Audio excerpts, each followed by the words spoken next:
Grabando, ¿va? Ok, entonces la vez pasada nos atoramos en tratar de hacer la regresión, más bien tratar de hacer una red neuronal desde cero, sin explicar por qué pasaba todo esto, ¿no? Eh, Porque nos saltamos a backpropagation sin explicar antes gradient descent. Entonces, ese fue el problema principal, creo yo. Entonces, esto es como el concepto básico de todos los algoritmos de aprendizaje automático, ¿no? O sea, hay una learning rate. Ese es como el hiperparámetro más importante de todo algoritmo de aprendizaje automático. Al final ya habíamos quedado que yo tengo un observador, que tengo un observado, eh, y que el observador asigna un símbolo al observado y ese símbolo no es ni el observador ni el observado, ¿no? Que es como la ecuación semiótica básica, que es, hay un significado, un significante y un observador, ¿no? Que almacena esos significados. Entonces, sí. Es eso que nosotros hacemos, estos modelos simbólicos, es con lo que trabaja el aprendizaje automático. Nada más que cambia cómo es que codificas esos símbolos. Los seres humanos lo hacemos en forma de lenguaje, ¿no? Entonces, incluso las matemáticas, incluso los números para nosotros son lenguaje. O sea, no, no, no tenemos una mente vectorial, ¿no? No es que en nuestra cabeza veamos un número y lo pensemos de manera vectorial. Hubo un corte de energía. Ah, se fue Lugini.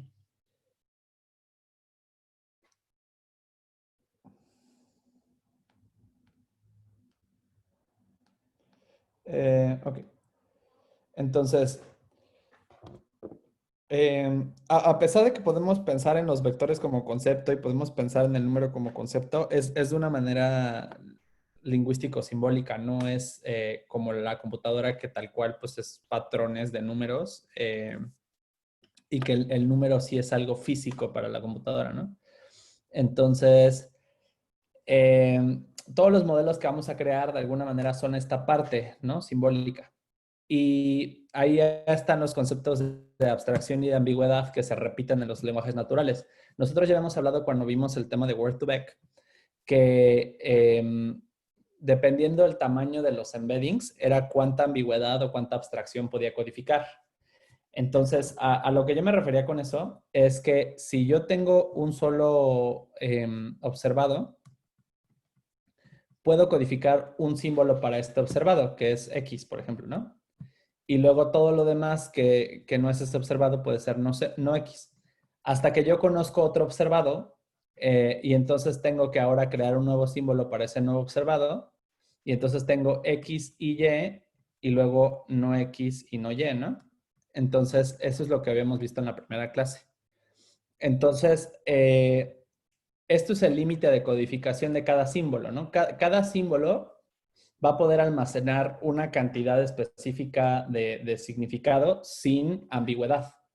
En cuanto puede un solo símbolo representar más de un significado al mismo tiempo, empieza a haber ambigüedad, ¿no? Entonces, la ambigüedad generalmente se desambigua o se deshace o se descompone a partir del contexto. Un ejemplo es la palabra banco, que es un ejemplo típico de procesamiento de lenguaje natural, porque banco puede ser o una institución financiera o un lugar donde me siento o una colección de peces, ¿no? Entonces, si estoy hablando de, mira, ese banco está muy bien para pescar, puedo inferir que no es una institución financiera, a menos de que quiera yo pescar clientes no precavidos para hacerles algún tipo de fraude, ¿no? Entonces, también las metáforas, las analogías, los idioms del lenguaje generan ambigüedad, ¿no?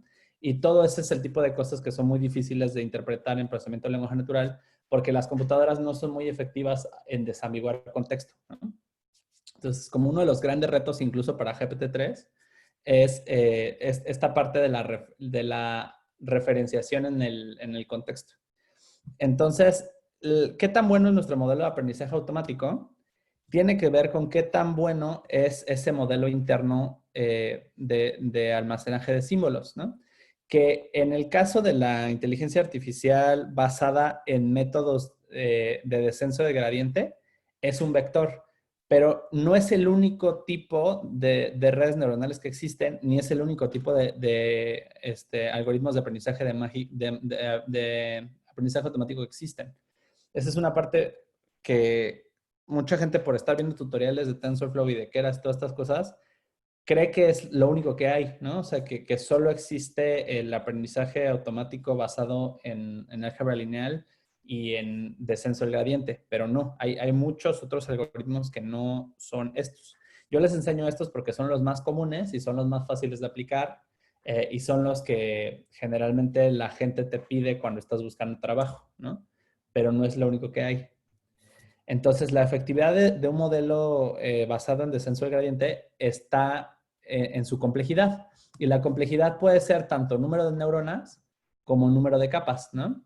Entonces, los modelos que salen muchas veces lo único que hacen es agregar más capas y al agregar más complejidad, solo porque hay más información, funcionan mejor, pero no significa, o sea, tienen más accuracy, pero ahí el costo es que son más pesados y requieren más GPUs para entrenar, ¿no? Entonces, ese es el problema con modelos como GPT-3. GPT-3 pesa 7 gigas, ¿no? Entonces, es un modelo súper ineficiente para cargar en un Android, por ejemplo, y requieres cientos de GPUs para entrenarlo, ¿no? Entonces, no, a mí no se me hace un ejemplo de éxito en procesamiento de lenguaje natural, porque el avance lo está logrando a partir de simplemente introducir más complejidad, ¿no? Simplemente introducir más regresiones lineales. Entonces voy a explicar ahí por qué ese trip.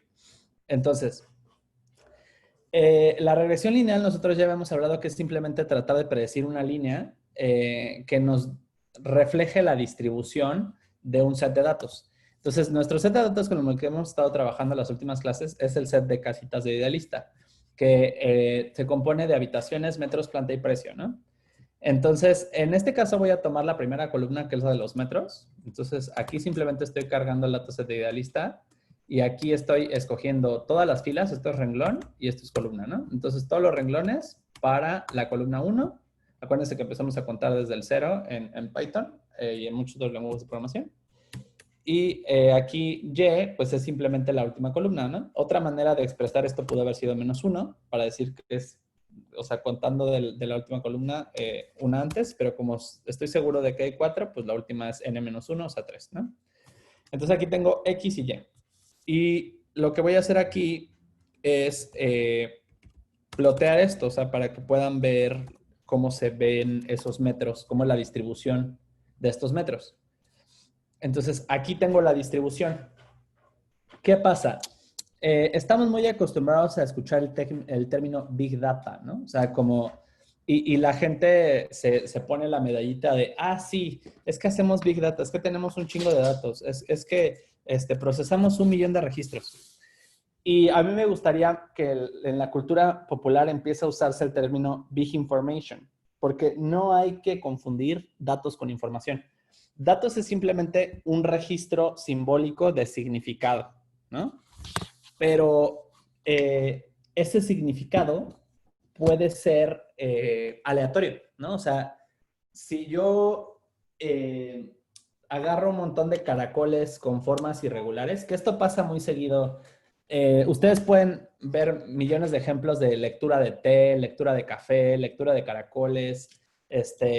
Desde tiempos ancestrales hay chamanes que leen disque patrones en una serie de movimientos aleatorios de objetos que siguen las leyes de la física como la gravedad, ¿no? Entonces, yo me agarro una serie de conchas o de caracoles de tamaños y formas diversas y las arrojo, y eso que arrojo efectivamente son datos. Yo tengo la información de la posición de cada uno de esos caracoles o granos de café o hojas de té o lo que sea el objeto del cual estoy haciendo una distribución aleatoria, ¿no?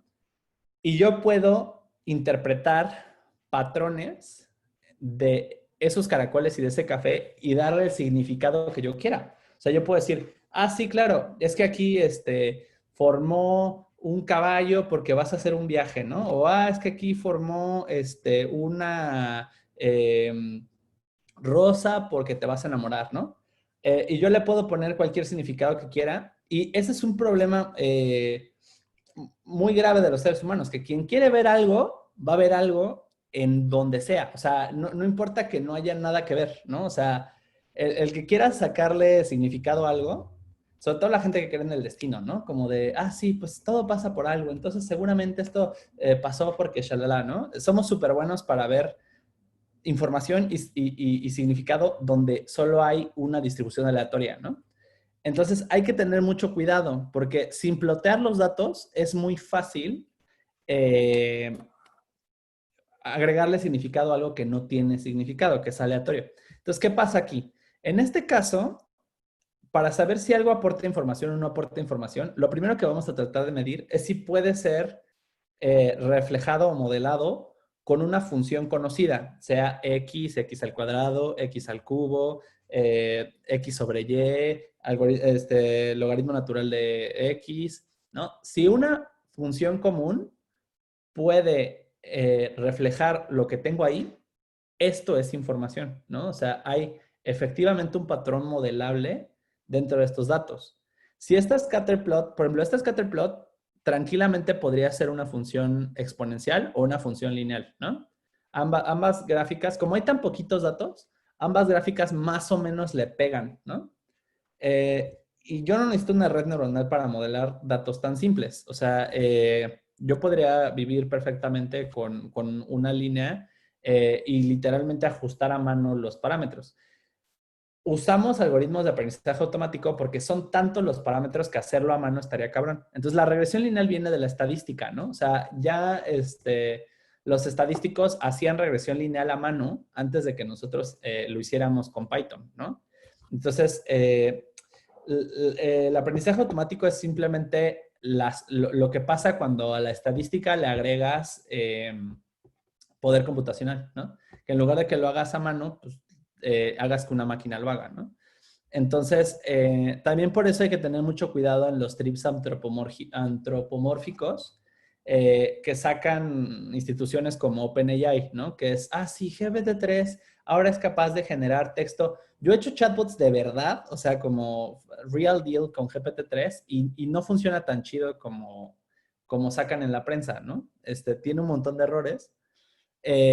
Sobre todo cuando lo estás usando en un lenguaje que no es inglés, ¿no? Entonces, eh, porque justo la manera en que está modelado para reflejar muy bien el inglés, pero no funciona tan chido en lenguajes romances, ¿no? En germánico sí, por la estructura que tienen, pero en romances no, ¿no? Porque los romances tienen mucha referenciación contextual, a diferencia de los germánicos, ¿no? Entonces, pues hay que tener cuidado. Que algo funcione en inglés no significa que funcione en español. Y que algo funcione bien en un dataset muy curado por una institución para sacar un paper o un comunicado de prensa, no significa que realmente el modelo esté chido. Primero hay que bajarlo y jugarlo y estudiarlo antes de cantar victoria, ¿no? So, en este caso, una línea es suficiente para reflejar esto. Simplemente vamos a utilizar aprendizaje automático para tratar de estudiar cuál es esa línea que reflejaría bien estos datos, ¿no? ¿Hasta aquí dudas, preguntas, problemas? No, todo bien. Va. Entonces, ¿qué conceptos hay aquí? Primer concepto, como ya hemos hablado, es el tema de las épocas, ¿no? Una época es cada vez que paso completo el dataset. Entonces, aquí mi dataset tiene 10 filas. Entonces, cada vez que meto 10 filas a este algoritmo, saco la derivada de la función de costo y se la resto a mi estado interno, eso es una época, ¿no? Entonces, es básicamente, hago una predicción. En este caso, la predicción, el estado interno en este caso tiene dos variables, ¿no? Pero realmente yo le podría agregar más. O sea, no hay ninguna razón en especial por la cual sean solamente dos parámetros. Yo podría aquí hacer n, ¿no? Y hacer m por n por x más b. Podría inventarme aquí c y entonces hacer m por n por x más b más c. ¿Cuál creen que es el problema o por qué creen que tenga yo nada más dos parámetros?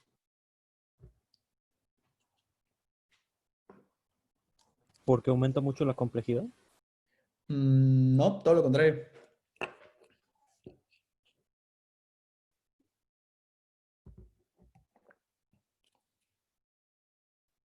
¿Alguien?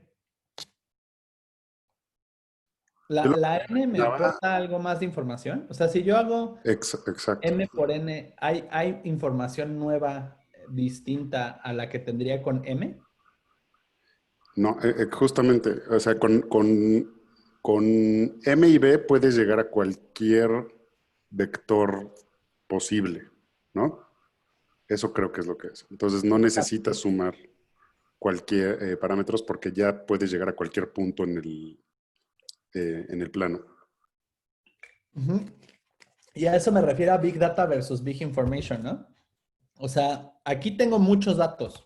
¿Cuántos datos tengo? Muchos más que los que tendría con M, ¿no? Porque simplemente tengo dos variables. O sea, tengo M y tengo N y tengo B y tengo C. Y esto podría parecer muy chingón, ¿no? Porque tengo muchos datos, pero no me está aportando información. O sea, no hay nada, no hay nada nuevo, no hay nada distinto que no pueda crear con M y con B que me estén aportando N y C. Entonces, un modelo chingón no es el modelo que tiene más datos, ni es el modelo que tiene más capas. Es el modelo que puede hacer lo más posible con la menor cantidad de parámetros. Entonces hay que tener mucho cuidado, muchísimo cuidado, porque todos los modelos están tendiendo a más capas y más capas y más capas y más capas. Y eso no es sostenible. Una, porque contamina un chingo. O sea, si tú tienes prendido un GPU, estás produciendo dióxido de carbono a madres, ¿no? O sea, es parte de las razones por las cuales me caga blockchain, por la cantidad de dióxido de carbono que libera la atmósfera hacer las pruebas de trabajo, ¿no? Entonces, no es sustentable entrenar modelos con tantas capas, para empezar. Dos, es súper ineficiente porque estás poniendo parámetros a lo imbécil y lo único que está haciendo es memorizar, ¿no?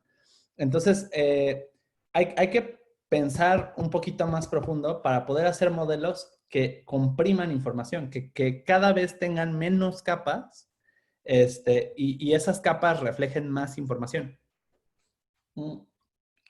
Y eso tiene que ver con cómo funciona la suma, ¿no? En alguna clase vimos que la suma es simplemente unión de conjuntos, ¿no? O sea, que si yo tengo aquí,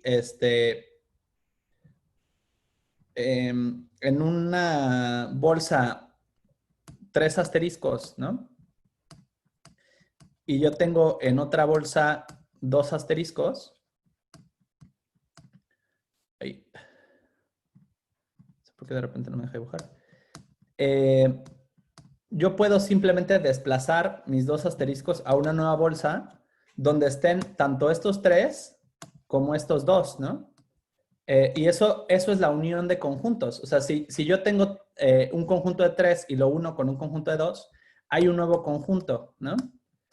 Que tiene los 5. Entonces, en la aritmética, lo único que está pasando es que en lugar de llamarlo unión, le llamamos suma. Y este concepto de equivalencia le ponemos el símbolo de igual, ¿no? Entonces, la unión de conjuntos, es decir, yo aquí tengo algo llamado 3 y aquí tengo algo llamado 2. Simplemente que aquí en los conjuntos estoy trabajando con los objetos directamente y en la aritmética estoy trabajando con el símbolo, ¿no? La aritmética es un poquito más abstracta que la teoría de conjuntos, pero por debajo yo estoy hablando de un conjunto, ¿no? Entonces, en el caso del número 3, yo estoy hablando del conjunto que contiene de manera recursiva 3 veces el conjunto vacío, ¿no? En lugar de asterisco, reemplacen esto por el conjunto vacío, ¿no? Y en este caso lo mismo, estoy hablando del conjunto que contiene recursivamente 2 veces el conjunto vacío. Entonces, los números en teoría de conjuntos se definen recursivamente, ¿no? Se van componiendo sobre el conjunto vacío. Entonces, el 1 es el conjunto que contiene el conjunto vacío, el 2 es el conjunto que contiene el conjunto que contiene el conjunto vacío, el 3 es el conjunto que contiene el conjunto que contiene el conjunto que contiene el conjunto vacío, y así me puedo ir hasta el infinito. Entonces, en la aritmética lo único que hacemos es subirlo a un nivel y trabajar con símbolos abstractos, que son el 3 y el 2, ¿no? Y para crear un nuevo conjunto de 5 que reemplazamos por un símbolo abstracto llamado 5, ¿no? Y luego tenemos este sistema de valor posicional, donde si yo llego a la última cifra que es 9, ya no hay una cifra más para representar el 10, como en el sistema hexadecimal que usó la A, sino que ahora la siguiente posición refleja 1 más que el 9, ¿no? Entonces, y así es como logro crear pues, todo el sistema decimal. Pero por debajo todos son conjuntos. Lo hermoso de las matemáticas es que por debajo todos siempre son conjuntos, ¿no? Y si yo mantengo en mi cabecita esos niveles de abstracción, mantengo una escalera de la abstracción en mi cabeza y pienso, ok, esto es un conjunto y lo estoy uniendo con otro conjunto. Entonces, en este vector también podría hacer esto para hacerlo mucho más simple, ¿no? Entonces, hay muchos trucos que se pueden hacer en álgebra lineal que tienen que ver con recordar el origen a nivel conjunto del álgebra lineal, ¿no? Entonces, ¿a qué voy con esto? Si yo hago, aquí yo tengo una bolsa de 4. Vamos a asumir que hay 4 asteriscos ahí, ¿no? Y yo aquí tengo una bolsa de 2, ¿no? Es lo mismo que si yo parto esta bolsa, o sea, y hago la unión, al final esto va a dar 6, ¿no? Entonces, si yo parto la bolsa en lugar de B, o sea, en lugar de solo tener B, asumiendo que esto es B, ¿no?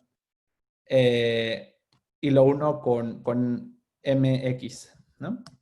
Es lo mismo que si yo tengo esto en dos variables, ¿no? O sea, si aquí hay 3 y aquí hay 1, entonces aquí yo hago la unión de B con C, ¿no? Y luego la unión de eso con MX. Al final, la información que está ahí presente es la misma.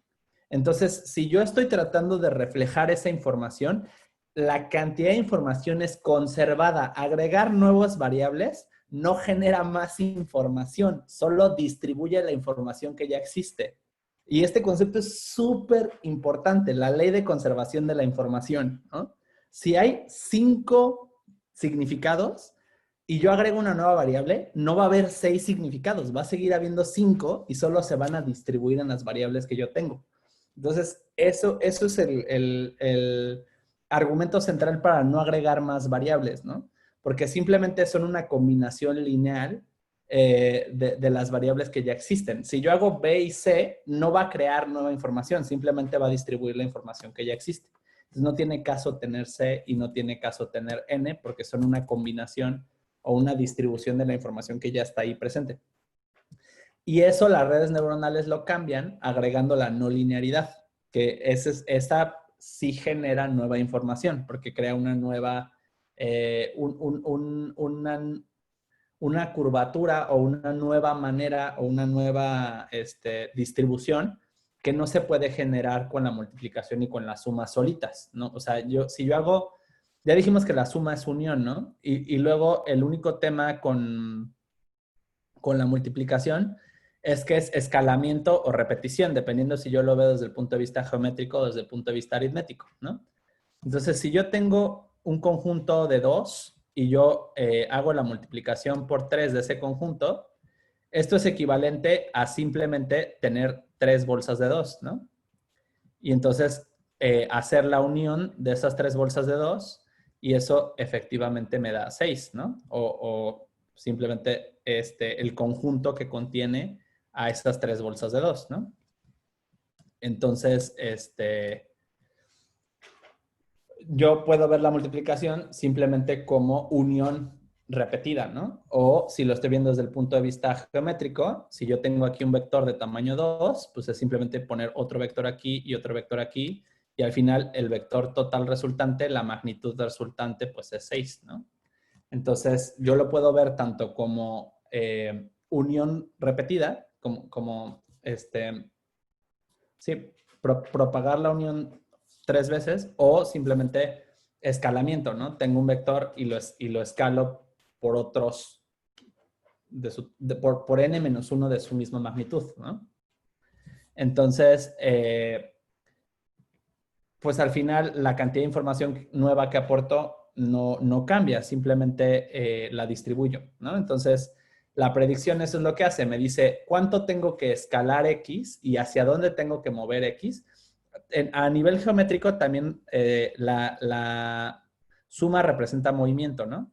O sea, la suma me va a decir si es negativa, que lo tengo que mover para la izquierda, y si es positiva, que lo tengo que mover para la derecha, si estoy en el eje X, ¿no? Si estoy en el eje Y, pues me va a decir que lo tengo que mover para arriba, si es positiva, o que lo tengo que mover para abajo, si es negativa, ¿no? Entonces, dado que X es un punto en el espacio, lo que me está diciendo mis parámetros es qué tan grande tengo que hacer este vector y para dónde lo tengo que mover de tal forma que refleje ese punto que estoy tratando de modelar, ¿no? Entonces, al final yo tengo varias maneras de ver la multiplicación y la suma. La puedo ver como unión de conjuntos, la puedo ver como movimiento, la puedo ver como escalamiento o la puedo ver como repetición de uniones, ¿no? Entonces, dependiendo del nivel de abstracción que yo escoja dentro de las matemáticas, puedo aplicar diferentes trucos para simplificar cosas. ¿Hasta aquí dudas, preguntas, problemas?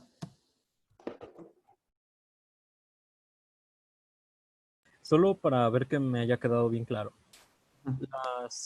Los parámetros extra que no le estás metiendo es porque no sirve de nada, es redundante, pues. La M y la B ya contienen la información que hay, ¿no? Si hay Ok, cuatro de información, supongamos que hay un parámetro de información o un número total de información que hay en el universo, ¿no? ujú, Que la información no se crea ni se destruye, solo se transforma. Entonces, supongamos que en dado set de datos la cantidad de información total que hay es 3. Entonces, la máxima información que van a poder reflejar M y B es 3. Si tú le agregas N, no es que vaya a haber 4, simplemente se va a distribuir ese 3, ¿no? ok, Si tú le agregas C, tampoco va a haber otro, o sea, no va a haber 6, ¿no? Nada más simplemente se va a distribuir ese 3. Entonces, hay que tener cuidado porque hay una cantidad total de información y esa información se va a distribuir entre las variables que tengas mientras sean lineales, es decir, mientras estés multiplicando y sumando. No es el caso cuando estás exponenciando, o cuando estás exponenciando, ¿qué está pasando? Cuando estás exponenciando y cuando estás haciendo logaritmo natural, cuando estás haciendo cualquier función que no sea lineal, ¿no? Que no sea multiplicación o suma. ok, gracias. ¿Y por qué se abrió mi correo? ¿Qué anda? Ahí está. Listo. Ok, entonces, eso es lo que hace por dentro la regresión lineal, ¿no? Refleja un parámetro de escalamiento, un parámetro de movimiento, y al final esto nos dice cuánto tenemos que mover o escalar X para convertirlo en Y, ¿no? Entonces, si yo no avanzo en nada, simplemente hago M0 y B0, ya quito aquí N y C, y ploteo eso. Aquí lo que estoy haciendo pues es multiplicar M más B por los valores de X, ¿no? Entonces, corro esto y pues es simplemente una línea horizontal en cero, ¿no? Porque al final pues la pendiente de esto es cero. Entonces, una manera de mejorar esto es hacerlo la inicialización aleatoria. Entonces, yo puedo aquí hacer un módulo de random. Entonces, random punto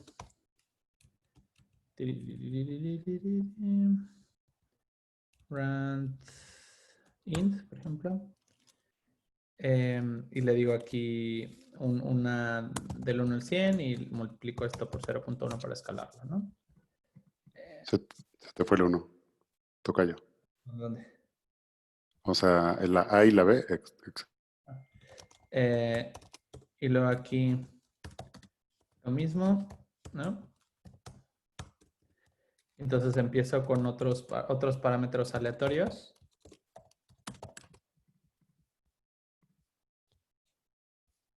Empty range.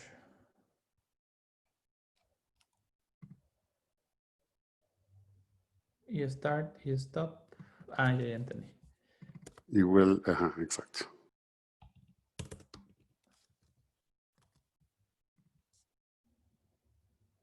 ¿No? Entonces, ahora trazo una línea inclinadita, pero aleatoria a la inclinación, ¿no? Entonces, a lo mejor si la combinamos aquí con esta scatter. Array, bla, bla.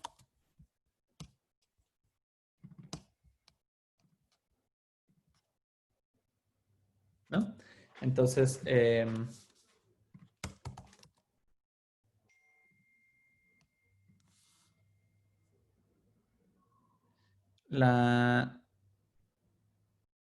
que a lo mejor,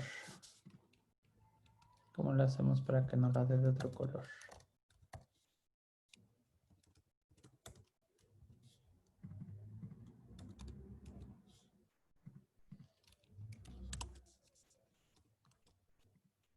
Ahorita que aprendan nos da más valores.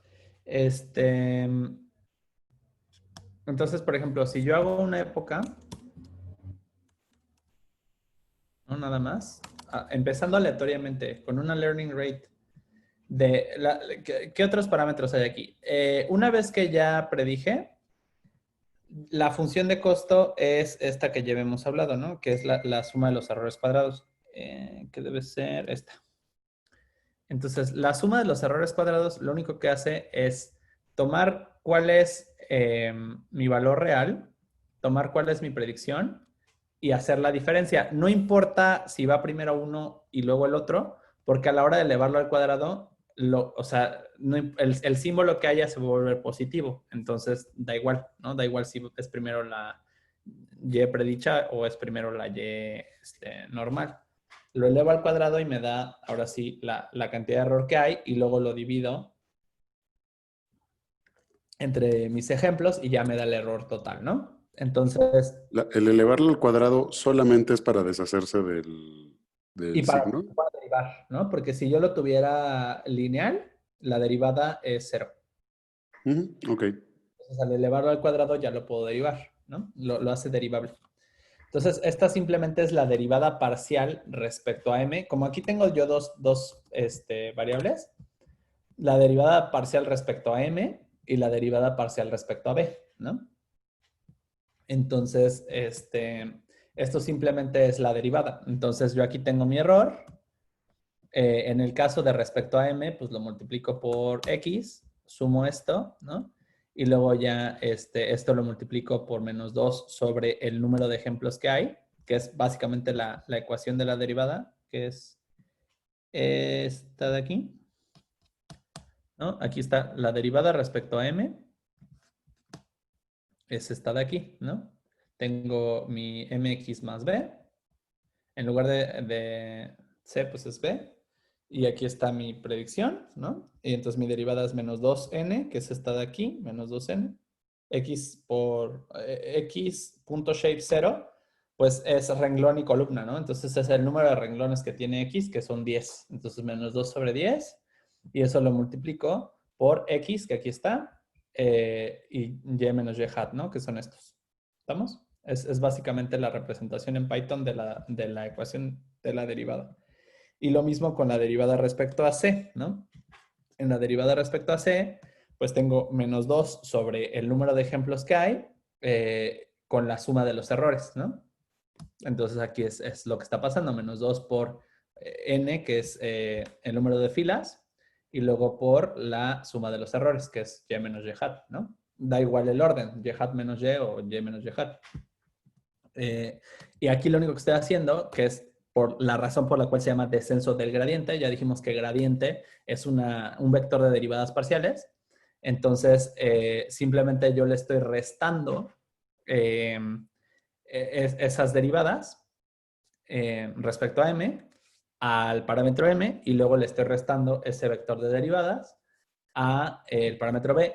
Le estoy multiplicando por la learning rate para escalar, para que no dé el borrachazo, ¿no? Porque si yo le dejo ir completo el gradiente, se da un borrachazo hacia donde sea que esté apuntando mi gradiente. Entonces simplemente escalo por prudencia. ¿Cuánto escalo? Pues depende de qué tan prudente quiera ser. Hay gente que se va a 0.001 porque dice, no, ¿qué tal que sí está muy fea la función de costo? Generalmente uno empieza con borrachazos grandotes y luego ya que está bajando poquito la loss, le va haciendo cada vez más chiquita, ¿no? Para que sea más fino el movimiento ya que estás en un mínimo local muy claro. Pero en este caso que apenas estamos explorando, pues damos el borrachazo completo, punto 1, ¿no? Entonces yo puedo hacer esto una sola vez para ver qué pasa, ¿no? acá platicando tranquilos. Entonces veo que hace esta línea curiosa ahí, ¿no? Ah, es que justo ya vi que está pasando. A ver, ¿esta quién es? Creo que nos están combinando. Ah, no, sí. Entonces simplemente no está imprimiendo esta, ¿no?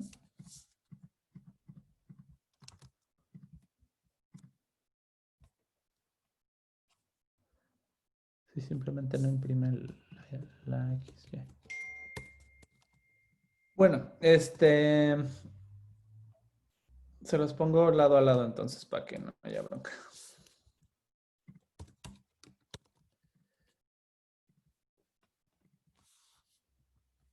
Entonces, no saco los datos originales. ¿Qué onda?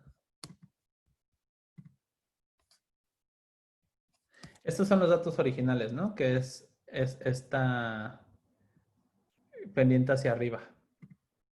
Y esta es la línea que está trazándome, ¿no? Que es parecida.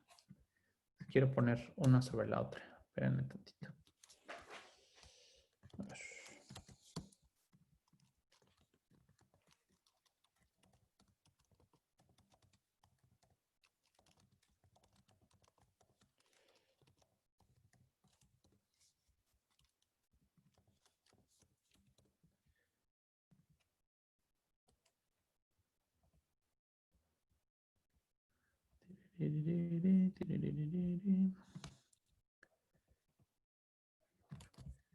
A ver, se supone que hacemos esto.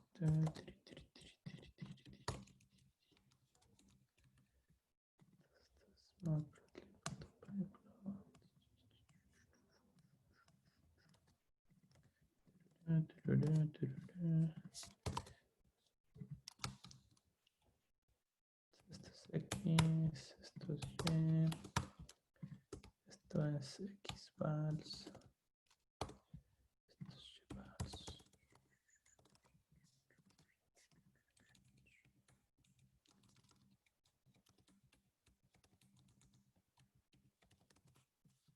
A ver.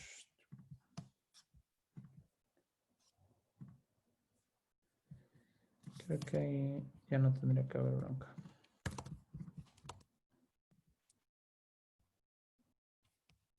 No me la doy igual. First, second.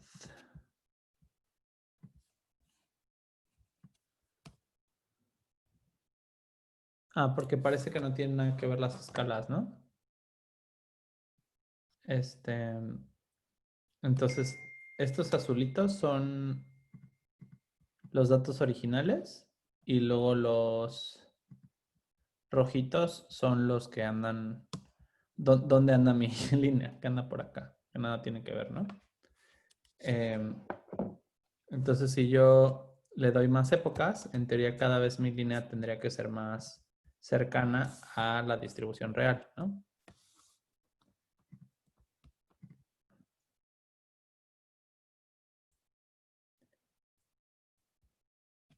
Entonces le di 10.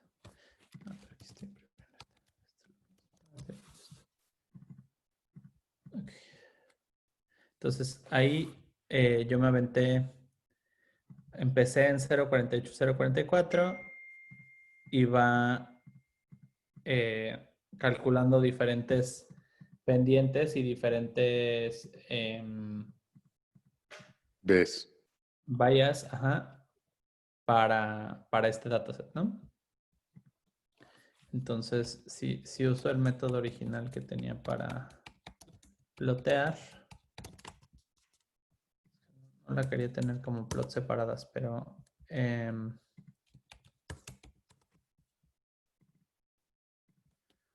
o sea, sé que mi plot original es esta como línea inclinadita, ¿no?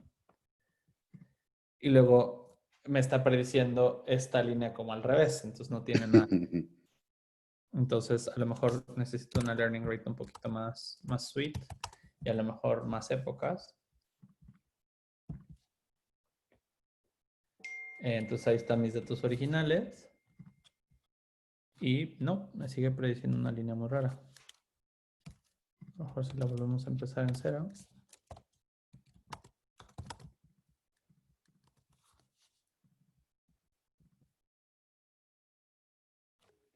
Plot.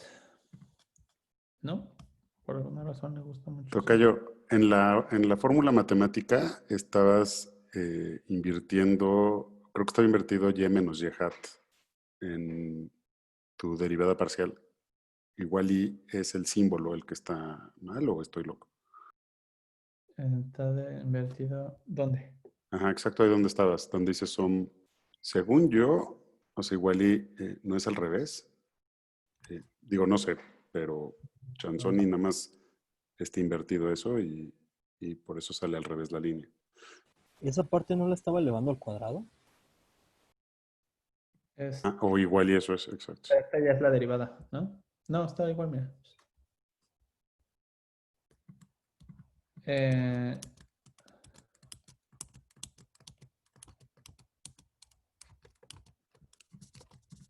A ver qué nos puede estar haciendo. Hay que ver también qué valor predice, ¿no? A ver, ¿Por qué es menos 2 entre X-shape también en la derivada? a ver, antes de locarnos, vamos a ver qué valor está prediciendo Va. con esto, ¿no? Entonces, esto es básicamente el vector de predicciones sobre el mismo dataset, ¿no?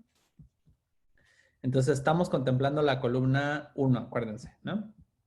Que es esta. Nos tendría que dar 110, 55, 54, 178 por ahí.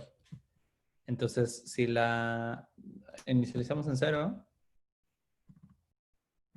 nos avienta menos 7 a la 269. Y creo que el cost function, o sea, A puede ver, ser, ¿no? vamos a ver.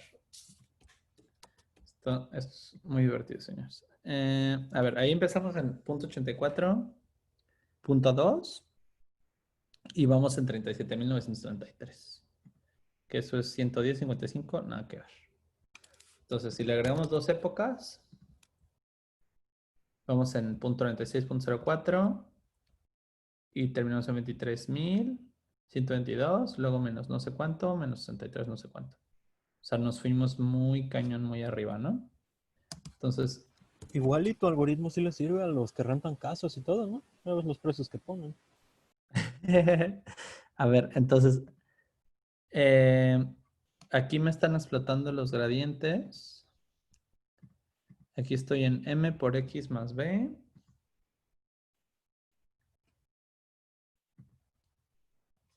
Esto es...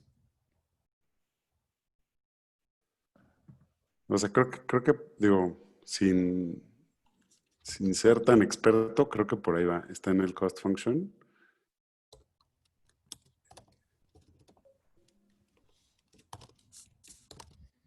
Sí, lo Es que en la cagaron. parte de y menos y hat estaba elevada al cuadrado, ¿no? Yo me acuerdo que estaba elevada.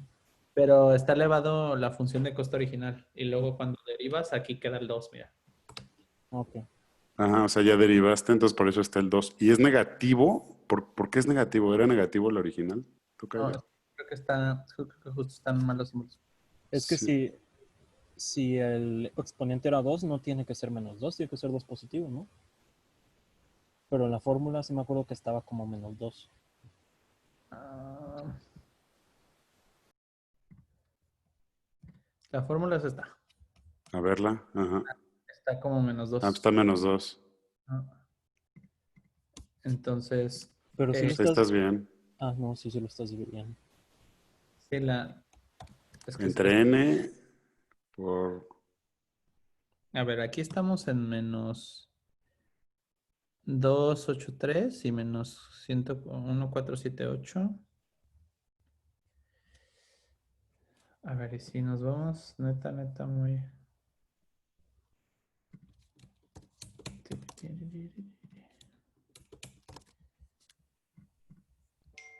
Estas son las predicciones.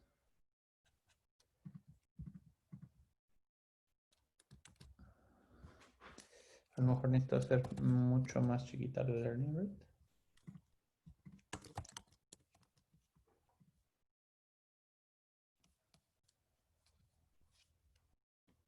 sí explota muy cañón, ¿no? Miren, si hago la learning rate súper chiquita, -4. Sí, yo creo que tenemos un tema de como el símbolo de entrada debe de estar invertido. Porque para que te adivine negativo todas, ¿qué? Sí, justo, esta es la 571. ¿Cuántos está la primera casa? 110, 55, 54, ¿no? Entonces me suena que la learning rate va por ahí. 7, Mira.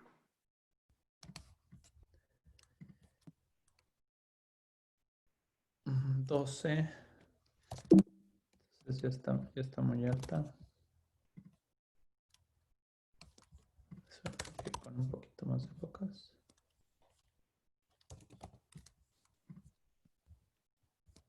6. 1.21. Ah, ok, entre más épocas le doy. Ya se volvió negativo.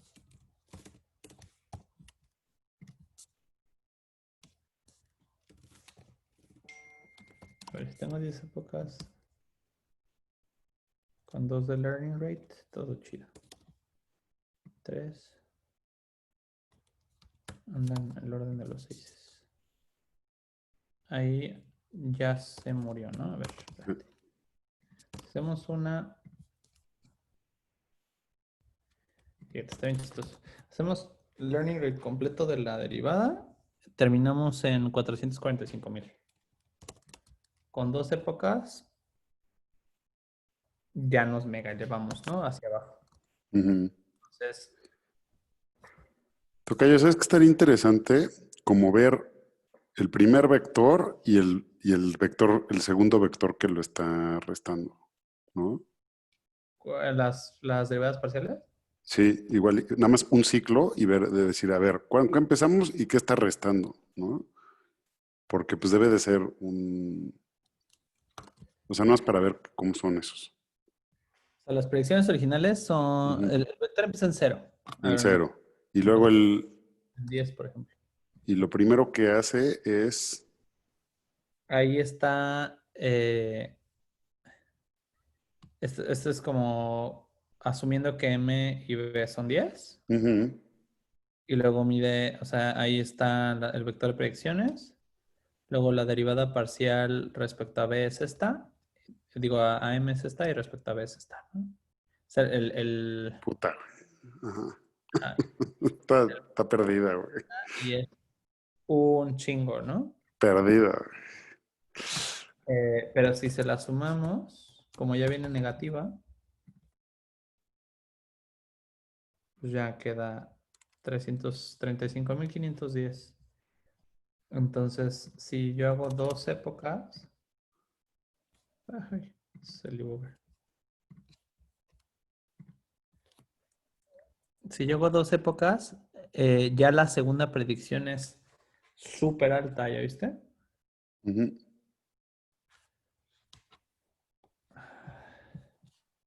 Pero el tema es que teóricamente no tiene nada malo, ¿no? A ver.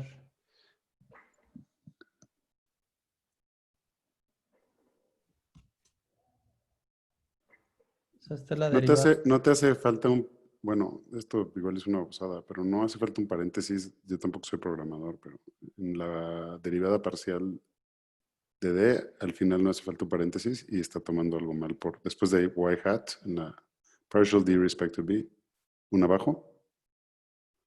No habría que cerrar ¿Dónde? arriba, una línea arriba. No tienes, no, o sea, no tienes que cerrar un paréntesis ahí. A ver. No, o sea, más bien uno al final, porque tienes, lo abres junto al -2. Hay uno que está abierto junto al -2 ahí de esa línea y luego no está cerrado nunca. Igual está. Pero se cierra aquí. Ah, no, tienes razón, perdón. Pero lo está multiplicando. Ya lo vi. Y pues, si no nos hubiera dicho el debugger, yo creo. Tienes razón. Ujú.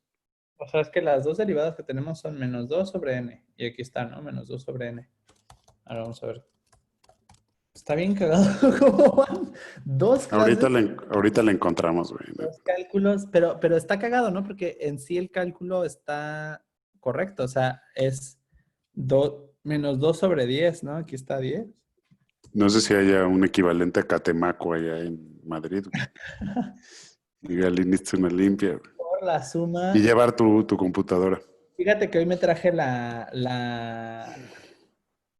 ecuación porque dije, si la cago, saco la ecuación que está pasando.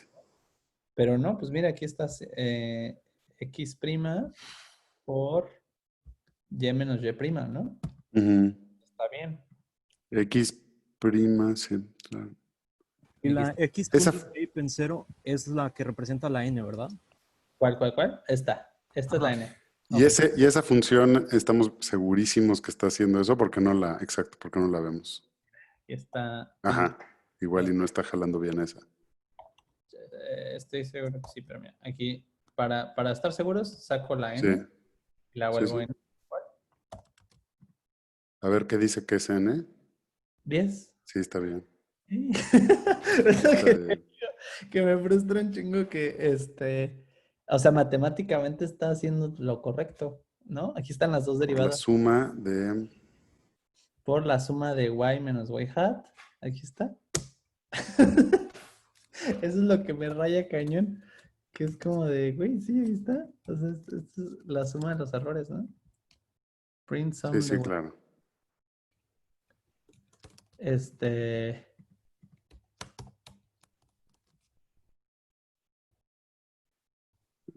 Tiene que haber una explicación ahí. Lógica. Pues si quieres, vamos paso por paso. ¿Por qué no nos explicas línea por línea? Igual y ahí le encontramos. Sí, o sea, aquí están los parámetros internos, ¿no? Que Sí, son n. exacto. M y B son, o sea, lo que está haciendo es darle un punto donde empezar, ¿no? Entonces, Esto es para la aquí, función de la curva, ¿verdad? De la eh, línea más bien. Sí, de la línea. sí, entonces, la learning rate, podemos Eso de usar acuerdo. El learning rate y los epochs, chido. M y B son los... el Le estado. estás dando, nada más le estás dando unos puntos donde empezar. Exacto. Supón que vamos Perfecto. a empezar con un número más aleatorio, 0.5 y 2, ¿no? Pues puedes ponerle uno que se parezca más a la curva, que pues más o menos es eso, ¿no? A dónde vamos. Eh, A la línea más bien. Ajá. Sí, está bien. No te va a dar. o 0.5 a las 2, ¿no? Que más o menos es lo que queremos. Entonces, luego, esto ya sabemos que es M más B. Luego tenemos Ajá. X y Y, a ver qué hay. Ajá, a ver, exacto. Vamos a ver si los agarró bien. Está súper curioso. No, va a ser una babosada, vas a ver. Entonces, mira, aquí está 110.55, ¿no? Y A estos ver, si son... está bien, no están invertidos. A ver la base de datos. qué babas. Lo que estamos prediciendo son los costos, para empezar. Entonces, en realidad lo que tendría que predecir es 490, 335, 1190, Ajá. A ver, ¿no? estos son los metros y lo otro son los costos. Exacto. Entonces, lo que puede hacer es simplemente que no haya una M es, correlación. No, pero sí tendría que haber una correlación porque son los metros, ¿no? ¿y por qué? Ah, sí, no, sí está bien. Y Entonces, metros. ahora, si yo agarro Entonces, ajá, for epoch. aquí cada época, Entonces, si yo le doy, repite ese número de épocas. aquí predice Y hat hat MX. de acuerdo a los estados internos, ¿no? De acuerdo. Y Sí, que... lo corro. Ay. Es porque les comento esto. ¿No? Aquí están mis vectores.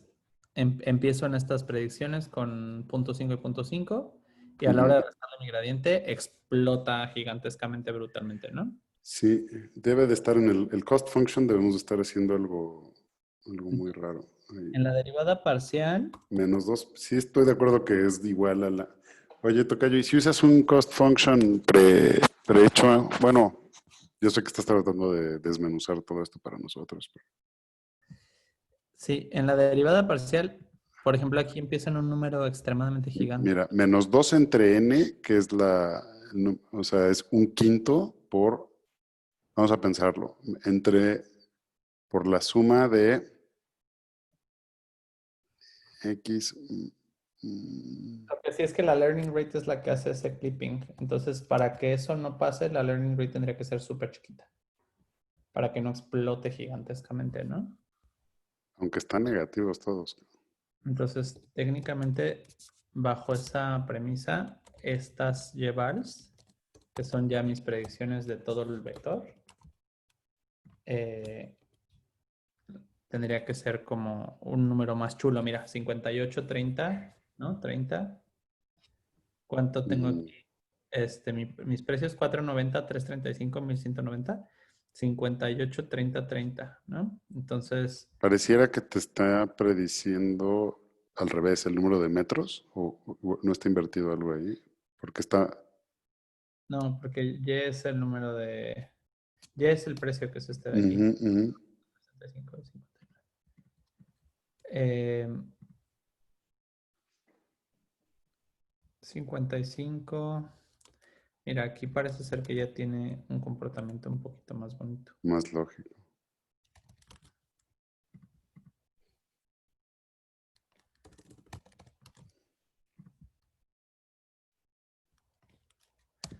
Mi objetivo es llegar a 490 y 335. Entonces, dando borrachazos más chiquitos.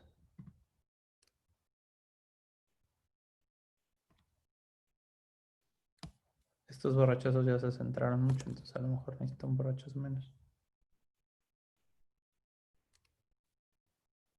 Aquí ya está negativo, se volvieron. A ver. 55, 30, 30.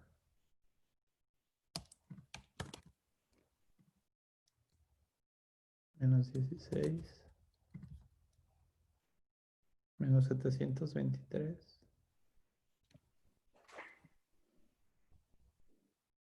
Pero es que matemáticamente esto es lo que tiene que pasar. O sea, M menos la learning rate. Claro, ajustas tu M y tu B y lo haces otra vez, ¿no? Exacto. Sí. Learning rate por partial. Ahora que si tomamos el valor absoluto, o sea, si nos vale madre el símbolo, porque al final pues, Ujú, está muy bien.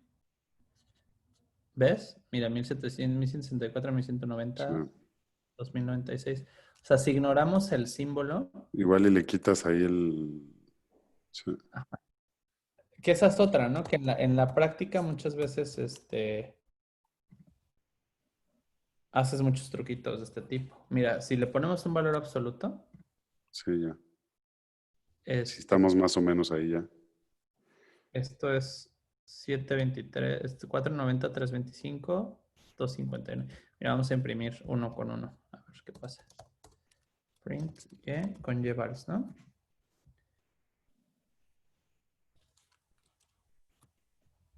Sin imprimir esta para que no nos ensucie.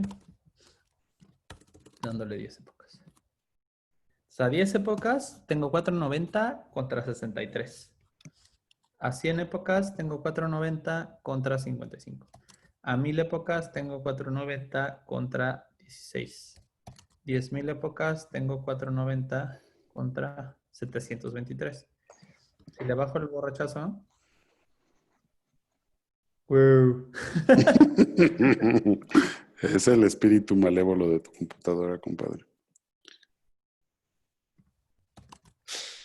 Yo lo único que, o sea, yo lo único que creo es, o sea, el cost function, por ejemplo, yo lo tomo como que es lo único que no entiendo intuitivamente y que más bien sé que ahí está la fórmula. Creo ¿No? que lo Y más cerca que va a llegar es esto. O sea, ya no lo veo llegar más cerca. O sea, como que esto es lo más lineal.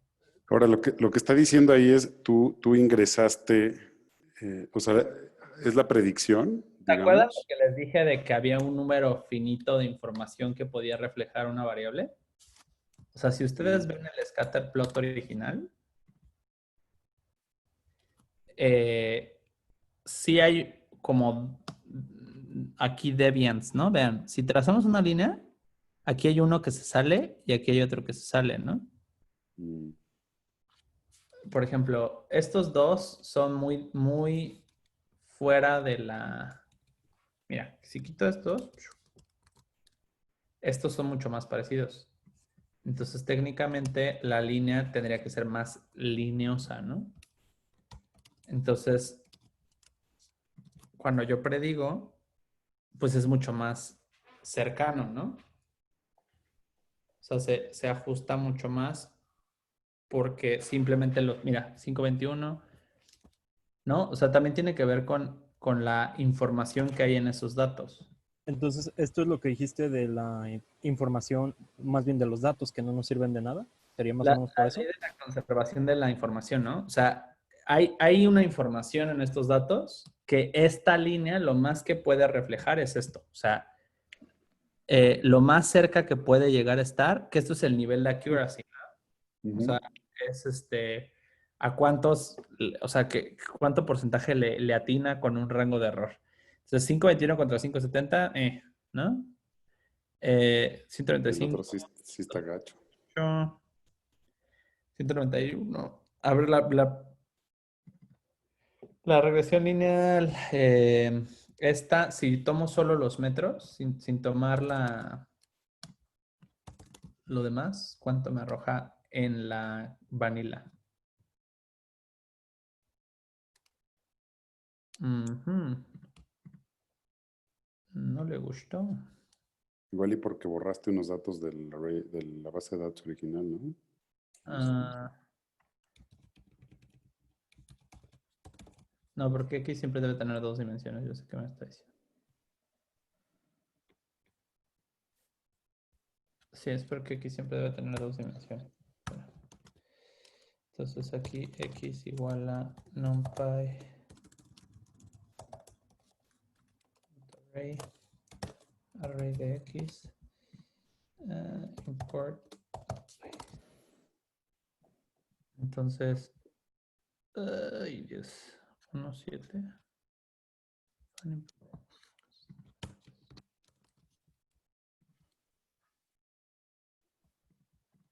Está diciendo que lo reshape y se lo reshape. ¿No?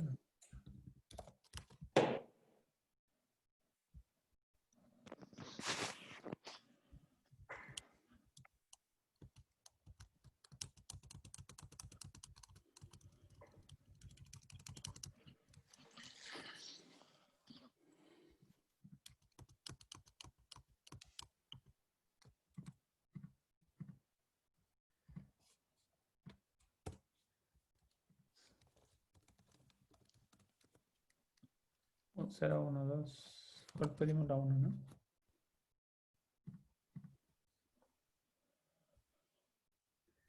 Porque estudiar array es lo que les digo que siempre me pide que sea numpy punto.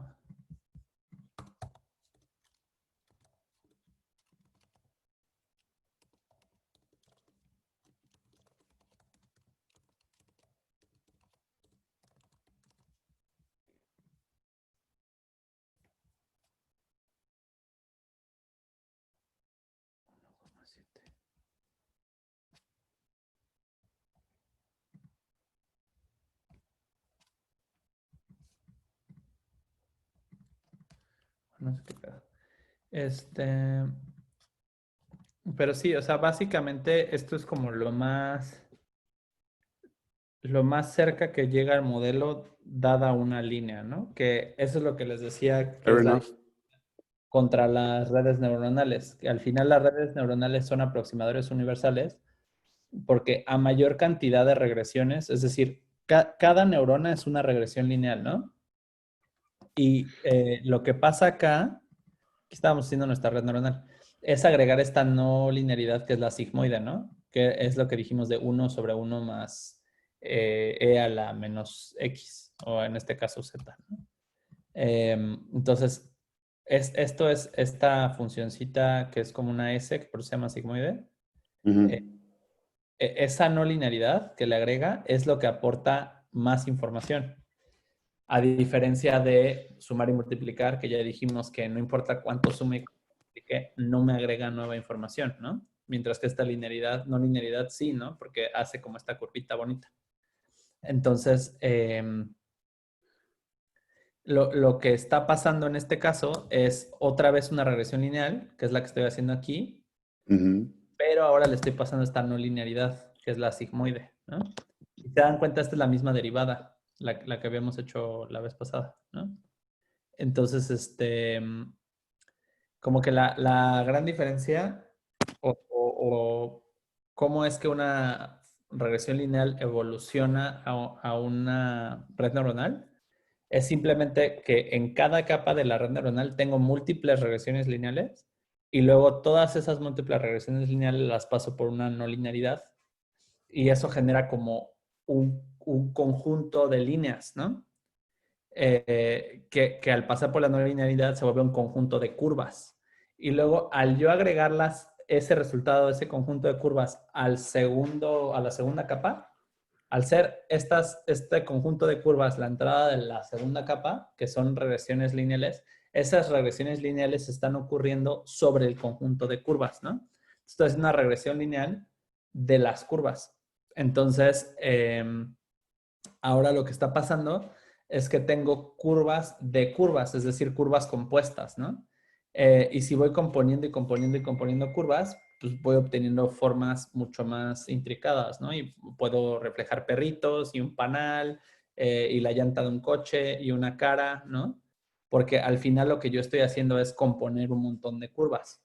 Entonces, y a nivel espacios vectoriales, pues si yo le estoy agregando un dataset del Walmart y tengo 700 parámetros, pues lo único que estoy haciendo es unos hiperplanos súper intricados que reflejan relaciones en espacios altamente dimensionales que me permiten hacer ese tipo de predicciones con esas formas tan raras como de, ya ni te puedes imaginar, ¿no? Imagines, o sea, un vector en 700 dimensiones ya ni te lo puedes imaginar.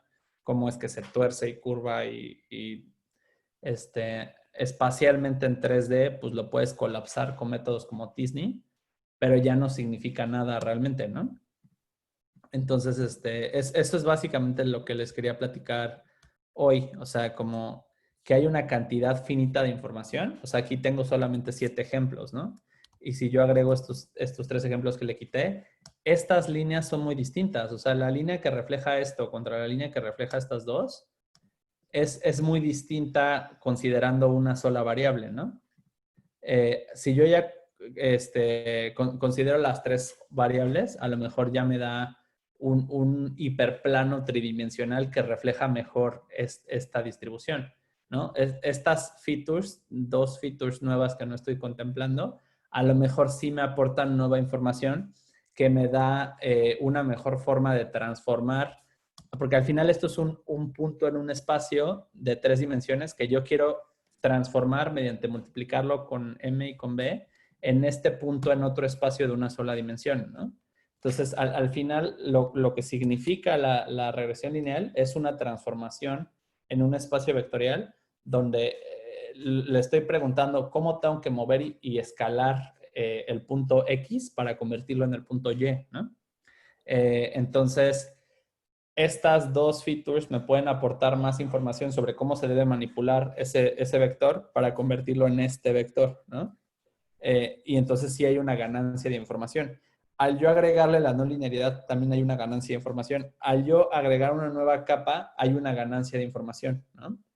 El tema es justo recordar que esa cantidad de información es finita y que va a llegar un punto en el que más capas, más neuronas, más lo que sea, solo van a cambiar la distribución de la información contenida en los datos, pero no van a agregar nada extra, ¿no? Y ahí es donde entra cosas súper cool como ya lo que hace las combinaciones y permutaciones de cosas, ¿no? Que dentro de un solo modelo, una sola arquitectura de red neuronal, hay composición tras composición tras composición. Lo que está bien padre es cuando diversas redes neuronales interactúan entre ellas y entonces ya hay una combinación o permutación de observaciones de diferentes modelos que transforman diferentes cosas, optimizan diferentes cosas o diferentes variables. Y entonces la combinación y permutación de esos modelos ya genera algo más grande que la suma de sus partes, ¿no? Entonces, eso se puede poner bien interesante. O sea, yo también abogo mucho porque no se haga una super red que lo haga todo, ¿no? O sea, sino, eh, o sea, en el mismo cerebro, todo el cerebro está altamente conectado entre neuronas, ¿no? Pero ciertas redes neuronales hacen ciertas cosas y ciertas redes neuronales hacen otras y optimizan y se especializan en cosas distintas. Entonces, estas monstruosidades como GPT-3 que quieren hacer todo en una sola red neuronal, a mí me parece una estrategia muy ineficiente versus hacer modelos más chiquitos, pero que contemplen features distintas, ¿no? Y entonces tener a lo mejor ensambles de 16, 50, 1500 redes menos complejas, pero que están fijándose en cosas bien distintas y muy específicas. Entonces tienen 99% de accuracy, a lo mejor en una cosa muy, muy específica, pero cuando la juntas con otras 10 que tienen el mismo 99% de accuracy en otras cosas, a lo mejor generas una accuracy más baja que el todo, pero estás observando patrones más complejos porque estás trabajando con la combinación de pequeños minions finamente afinados a una tarea muy específica, ¿no? Entonces, pues eso es como el trip, o sea, que entiendan por lo menos matemáticamente lo que significa lo que hacen las redes neuronales, ¿no? Que es simplemente esto, o sea, tienes un vector de origen, lo escalas, lo mueves, ¿no? Luego ves qué tanto difiere esto de la distribución original. O sea, porque al final, al ser un conjunto de vectores, estás hablando de una distribución de puntos en el espacio, ¿no? Esa distribución tiene una forma. La información no es cada punto, es cómo se distribuyen los puntos, ¿no? Es el todo. Y eso es lo que observan, por ejemplo, las redes convolucionales o las redes recurrentes versus las capas completamente conectadas. En una red completamente conectada, donde cada neurona entra a la siguiente, la gran diferencia con una red convolucional como las que trabajamos cuando vimos imágenes, es que la red convolucional se fija en un grupo de puntos, ¿no? Mientras que una red completamente conectada es punto contra punto. Entonces, la red completamente conectada te está hablando de que cada objeto influye directamente en cada objeto de la siguiente capa, mientras que la red convolucional te dice, no, hay una región que influye sobre una región más adelante, ¿no? Y entonces ya estás hablando de comprimir información de regiones de la distribución, y eso es mucho más elegante que simplemente considerar que cada punto significa algo. O sea, aquí está diciendo, no, cada punto significa algo siempre y cuando sea parte de la información contenida en una región, ¿no? Entonces, ¿por qué? Porque un poro de la cara de Richard Einstein no lo hace Richard. Es una serie de poros en su cara con cierta distribución topográfica que nos hacen identificar su cara, ¿no? Entonces tienes que trabajar con la distribución total de puntos distribuidos en regiones de la cara y no punto por punto. Cada poro de la cara no nos agrega nada, ¿no? Nos lo agrega siempre y cuando esté en relación topográfica con cierta región. Entonces, eso es básicamente lo que estamos aprendiendo aquí. Esta derivada parcial, ya dijimos, es simplemente cómo cambia la línea que estamos prediciendo respecto a la línea a la que queremos parecernos y luego simplemente la estamos clipeando para que no explote de la manera en que ya vimos que explotaba, ¿no? Vieron que si la dejaba en punto 1, de repente, ¡pum!, se iba así hasta 70,000, ¿no? Cosas así. Y lo que estamos haciendo aquí es clipear justo para que no haga esos borrachazos gigantescos, porque si el error es muy alto, mi gradiente va a ser súper alto, ¿no? Entonces, eso es lo que vimos aquí, que al ser tan alto el gradiente, lo tuve que clipear, vean, o sea, 5 niveles de magnitud para que me diera un número más o menos cercano a la distribución original.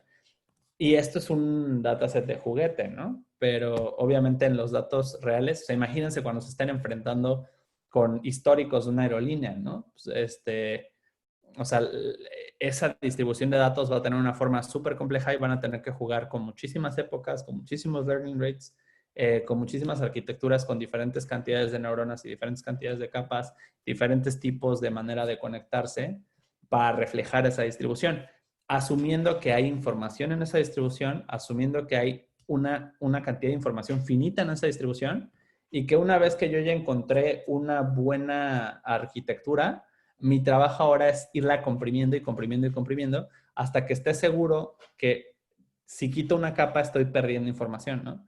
Que ya no hay una redistribución, sino que esa última capa que quité ya me quitó accuracy y ya ahora sí estoy borrando información, ¿no? Entonces, si ya lo logré hacer con una red de 10 capas, pues ahora pruebo con una de 9. Y si sigue igual, entonces ya chingué, ¿no? Y entonces me voy con una de 8. Y si sigue igual, pues con una de 7. Y si sigue igual, con una de 6. Obviamente va a requerir más épocas en entrenar para llegar a lo mismo que llegó una de 10, ¿no? Porque la de 10 simplemente tiene más complejidad. Entonces, pues no le cuesta tanto trabajo comprimir información, ¿no? Entonces, a lo mejor la de 10 si la convierto en una de 9, pero la entreno, yo qué sé, un 30% más de épocas que la entrené, puedo obtener el mismo resultado, ¿no? Entonces, hay que ir jugando. O sea, cada red neuronal, si yo pienso en el espacio de todas las combinaciones de épocas y learning rates que pueden existir en ese set de datos, hay una línea o un hiperplano de todas las redes neuronales posibles con distintos learning rates y distintas épocas que pueden modelar exactamente igual la misma información. Entonces, eso es lo que hacen algoritmos como AutoML, ¿no? Que es tratar de encontrar ese espacio topográfico hasta que llegan a el número mínimo de épocas con el número máximo de learning rate que puede entrenar exactamente la misma distribución, ¿no? Entonces, no sé si tienen dudas, preguntas. Nope. No. Bueno, sí, tengo una duda. Sí. Lo que dijiste ahorita de que sería más útil tener diferentes redes para un solo uso, ¿no? Que sean más pequeñas. ¿Se relaciona con la filosofía de Unix? O sea, ¿es como el mismo principio? Elabora un poco más. La filosofía de Unix es que debe haber como un programa que haga una cosa, que la haga bien, que sea fácil de mantener y que se comunique y trabaje con otros programas que hagan otras cosas y que entre todos hagan algo grande. Para no tener un programa monolítico que haga todo, o sea, que tengas muchos programas chiquitos que hagan cosas chiquitas, pero que trabajen juntos. Sí, siempre y cuando estemos hablando. Acuérdate que todo parte de. O sea, como que hoy vimos 3 conceptos bien importantes, ¿no? El concepto de distinguir datos versus información. O sea, que no todos los datos aportan información y que hay una cantidad de información finita, ¿no? O sea, un set de datos, solo hay una cantidad específica de significado que puede codificar, que es lo que hablábamos del límite de los símbolos, ¿no? Cada símbolo tiene un límite de significado que puede codificar. Entonces, asumiendo eso, quiere decir que hay una combinación y permutación de redes neuronales con diferentes arquitecturas que me pueden dar exactamente la misma información. Entonces, lo que yo tengo que encontrar es justo el balance, ¿no? O sea, porque obviamente va a haber niveles de abstracción o de complejidad que si yo lo parto en 3 o en 5, no me van a aportar lo mismo que si yo compongo una capa más, ¿no? Entonces, hay que recordar que lo que agrega ponerle una capa nueva es un nivel de abstracción más, ¿no? Entonces, justo tengo que balancear, o sea, ¿necesito más abstracción? Sí o no, ¿no? O sea, necesito algo más complejo, más curveado, más torcido, más... O simplemente necesito una nueva perspectiva. Entonces, lo que yo estoy diciendo es justamente eso. O sea, dado que yo sé que hay N cantidad de información, valorar si yo necesito más complejidad, o sea, un modelo, una curva más avanzada, una curva más torcida, más rara, o más bien necesito 2 perspectivas simples sobre la misma información, pero especializadas en 2 cosas distintas, ¿no? No sé si me explico. Sí, sí, sí. O sea, a lo que te entendí es que sí está bien separarlos, pero siempre y cuando valga la pena, porque puedes separarlos muchos y hacer que se pierda el sentido, ¿no? ¿Es lo que quisiste decir? Exacto, o sea, hay veces que la figura como tal, asumiendo que fuera, por ejemplo, una escultura, ¿no? Hay veces que en sí la escultura como tal está muy rara, o sea, la forma que tiene es muy rara, ¿no?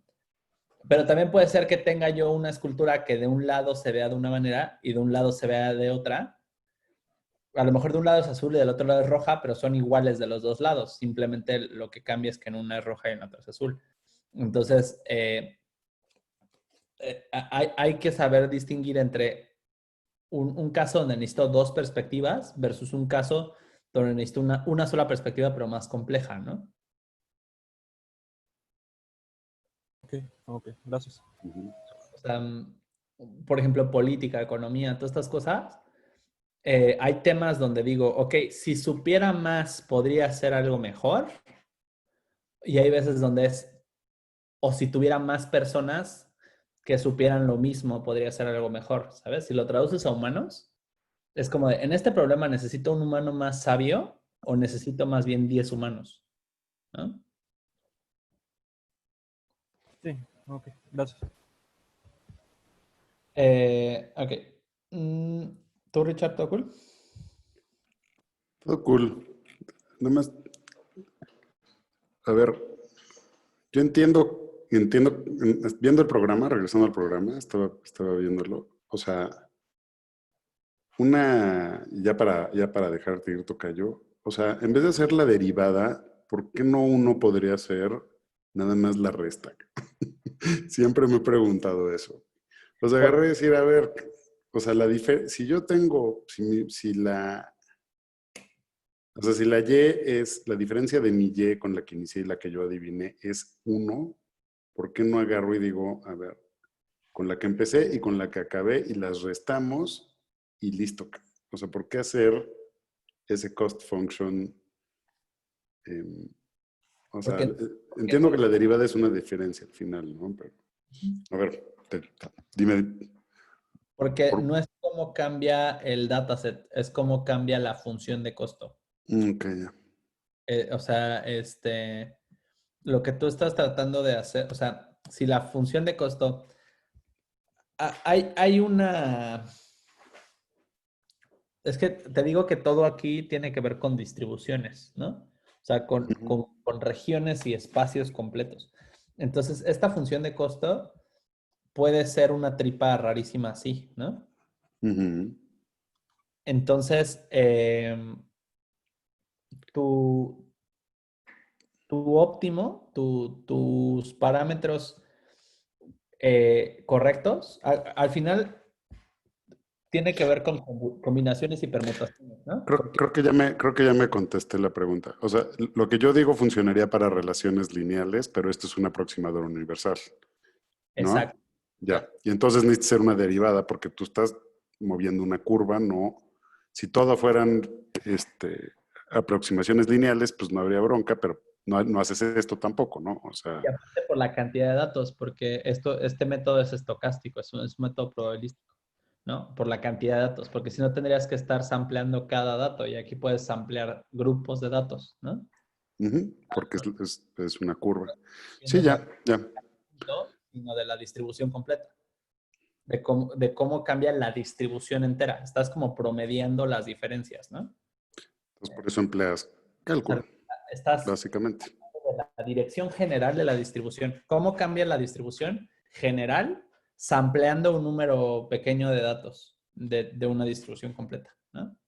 Porque Ujú, esto se hace por batches. O sea, aquí porque tengo nada más 10 datos, pero si yo tuviera 10 millones de datos, no me caben en la memoria 10 millones de datos. Entonces tendría que samplear aleatoriamente de a 100 en 100, por ejemplo, ¿no? Entonces ujú, la derivada me indica cómo cambian ese grupito de 100 datos en general eh, y sobre todo que como que promedia la dirección general, ¿no? ujú. Porque si no tendría que, o sea, a lo mejor un cambiezote me mueve muy cañón, pero en realidad yo no quiero con ese cambiezote, sino quiero ir con 900 cambiecitos, ¿no? Entonces, la derivada me refleja esa diferencia. O sea, me dice, no te vayas para allá porque no es para allá. El gradiente general, la dirección general, es en una dirección contraria a este caso muy específico que te está derivando hacia el otro lado, ¿no? Ok. Es como para trabajar con la distribución en vez de con cada data point. Got it. Va. Está bueno. Sí, todo cool. Todo cool. Muchas gracias, tocayo. Va, entonces me voy a tratar de traer programada para la siguiente una red neuronal convolucional para que la destripemos, ¿no? Pero sin programarla en vivo, porque ya vemos que programar en vivo es muy peligroso. Me voy a traer programada una red convolucional para que veamos la diferencia entre conectar capa con capa versus que estén todas separaditas, ¿no? Entonces me traigo esta en Python puro, o sea, no así como está DFA, sino completita programada, pero en Python puro, como así, ¿no? Que literalmente esto es puro Python. Y una convolucional y las comparamos, ¿no? Súper. Órale. Muchas gracias. Gracias. Que estés bien, tocayo. Hasta luego, Axel. Adiós. Te cuidan. Buenas noches.